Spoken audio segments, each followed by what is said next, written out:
subscribers, welcome to another episode of In a Week. I'm your host Suhaim. Today we're going to do a book review on this book called Shinto, A History by Helen Hardacre.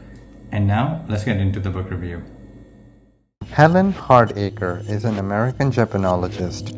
She is the Reischauer Institute Professor of Japanese Religions and Society at the Department of East Asian Languages and Civilization at Harvard University.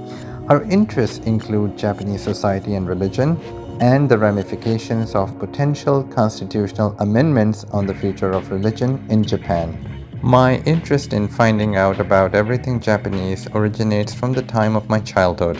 I was fascinated by Japan because it created so many things that I was fond of in my childhood. All I knew about Shinto before reading this book was that it is a religion native to Japan and that it is connected to nature. Right or wrong, my thoughts were constructed by basic knowledge that I had of Shinto from a quick internet research. So I thought that it was unfair for me to simply know limited information about Shinto and form my current and future opinions on Shinto based on my naivety. So I embarked on making that change about myself, and I invested my money in buying this book on Shinto. The discovery of this book was accidental. As I was browsing the bookstore, I came across this book titled Shinto, A History. So I thought there can be nothing better than knowing a religion by studying its history, which will help me understand not only what the religion is, but also how it evolved historically.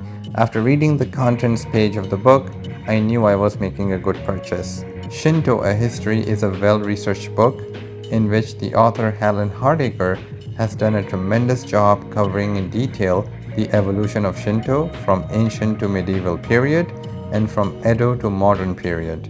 During these stages, a reader can easily understand that Shinto as it exists today owes its form to its historical development.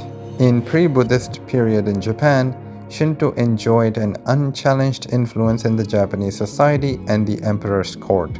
The situation changed drastically when Buddhism entered in Japan and posed a challenge to Shinto and its existence. Buddhism was more structured and had the backing of high culture in China, which attracted the Japanese elites and the emperor's court. Shinto's shamanistic and non-doctrinal nature made it more vulnerable. It is an interesting story as to how historically Shinto managed to wrestle itself out of the heavy Buddhist influence in Japan and prevented itself from being assimilated into Buddhist doctrines. One of the strategies historically the preachers of Shinto adopted was to influence the emperor's court to centralize control over all practitioners of Shinto in Japan. Historically, to a certain extent, it worked, but over a long haul, Shinto failed to centralize control over the Japanese practice of Shinto to a single form.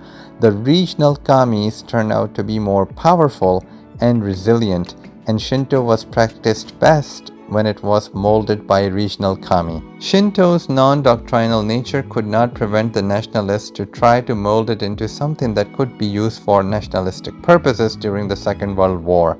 The modern tussle where the Japanese constitution separates religion and the state brought forward cases in the Japanese courts where regional government officials were challenged by the petitioners that they violated the Constitution of Japan by participating in regional Shinto festivities. This book also covers Shinto legends, folklore, shrine life, and Shinto practice both of historic and current nature.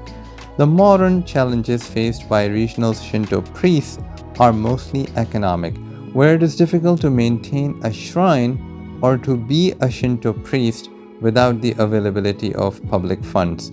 You will also find out why it is becoming a challenge for rural and small town communities in Japan to maintain the local yearly shrine festivals. Before I read this book, I had a very limited and poor understanding of Shinto. We love simplicity when it comes to understanding any topic, but the fact is that life is complex, and to do justice to a topic, one must read a good deal about it before anything can be determined for certain. Helen Hardacre has done a great job in Shinto, A History by covering every aspect of Shinto from its historic evolution to the challenges it faces today. This book will not only teach you about Shinto beliefs, but also how they evolved over time. If you are looking for a comprehensive understanding of Shinto, then this book is a must-read. If you like the content, please subscribe, like the video, and comment below. Help the channel grow. Thank you for watching in a week.